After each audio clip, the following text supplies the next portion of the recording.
Hey, long time no see. Sorry.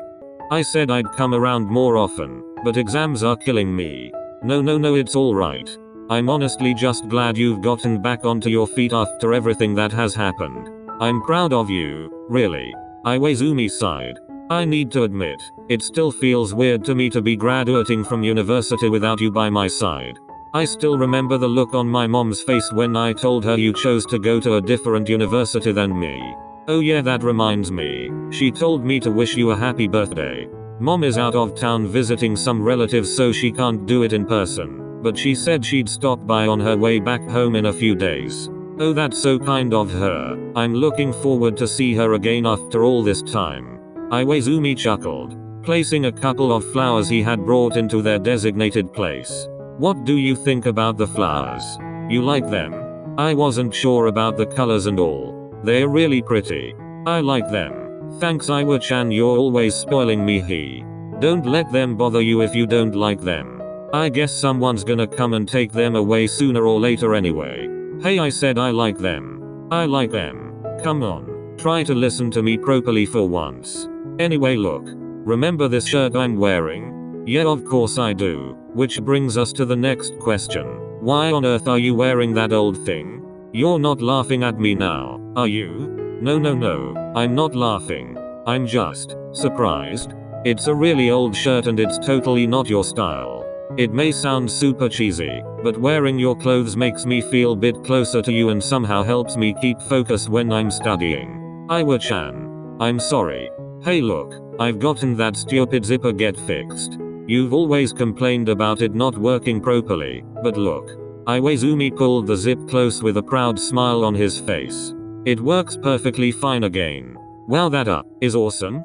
Congrats. You should have really just bought a new shirt instead though. Such a waste of money getting that old thing fixed. But if it makes you happy, then I guess I shouldn't complain. Anyway, Tooru, you know what? I've got big news. Enlighten me. Maki and Matsun are going to get married. Ikora gasped. And they're not telling me. The audacity. Actually thinking about that now. Maybe I should have kept quiet. I'm sure they were going to talk to you about this when they visit later. No. The sooner I know the better.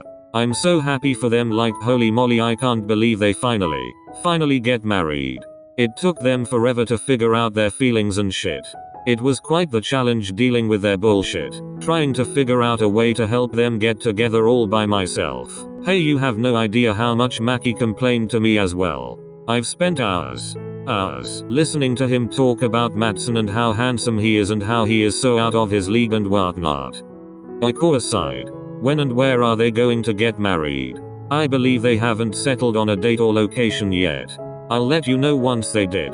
MHHH, alright. Make sure to take lots of photos for me on their big day. Oh, by the way, look at this. Iwaizumi pulled his phone out of the pockets of the jeans he was wearing. Ikora curiously peeked over his shoulder, watching his friend's fingers quickly tapping onto the phone's display. I went to see Kindaichi's match. I can't believe he's made it all the way to being a regular on his team. I'm so proud of him. OHH, he looks so good in his uniform. Man, I feel kinda emotional now. He's all grown up. Is this what parenthood feels like? You won't start crying now, will you? Of course not. But honestly, everyone has grown so much. Don't even let me get started about how Kyoto has changed. Hajime looked to his left, just in time to catch a glimpse of a kid that was staring at him with big, curious eyes. Don't look at that person. The kid's mother hissed, pulling the boy into the opposite direction of where they initially seemed to be headed. But mom, that man is super weird. Talking to himself and all. I know, and that's why you should not be looking at him. Quick, let's go. Iwaizumi sighed once again, his head now lowered and eyes closed. It took him a while to open them back up. Having little conversations with your loved ones in a place like this, was that not normal? He thought to himself. Iwaizumi looked at the patches of grass beneath his feet before he slowly shifted his gaze towards the tombstone in front of him. He shook his head.